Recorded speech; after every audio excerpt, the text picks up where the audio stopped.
I think there is a lot of apathy with Westminster, the London government. For 300 years, there have been politicians in Westminster that have created a class, an elite of politicians who every 4 years are elected.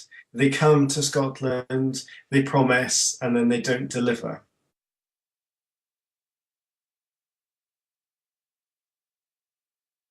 Per head of population, we have more disabled people.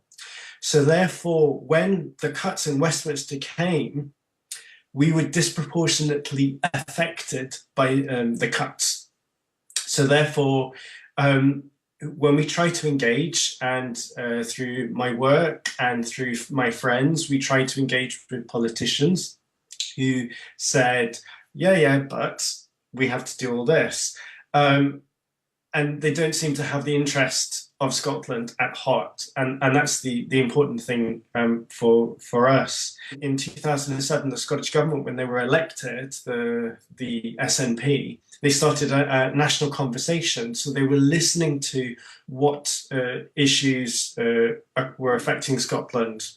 Clearly, it started people thinking, these are our values, these are our Scottish values, that we want a welfare state, we want it protected, we want an NHS which is not privatised. We fought for the NHS, and if the budget goes down in England, it's very simple, and people understand this now. Reciprocally, the budget in Scotland has to decrease as well. And this is not good enough, because we don't want private companies coming in. The trade agreement between the US and the European Union means that the UK has to accept private companies into the health service. Now, they refused Scottish representation in the negotiations. In whose interest is this?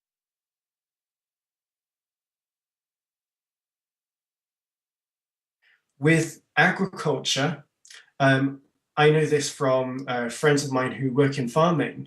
The EU gave more money to Scottish farmers, which the UK government refused to give to Scottish farmers because of our unique issues in farming.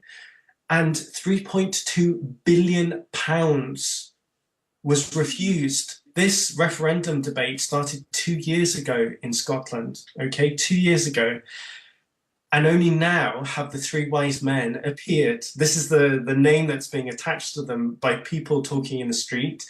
Yesterday, I had a courier come to my door, and he's a no, which is fine, and that's okay. And we had a discussion, but he even recognised these three politicians from Westminster: the Prime Minister, the Deputy Prime Minister, and the leader of the opposition, coming to Scotland. Where were they 2 years ago, when we said we have these issues, and you just ignored?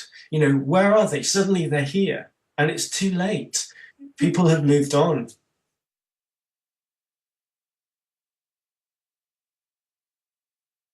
People are concerned about the currency, but the pound, and we've always called it the Scottish currency.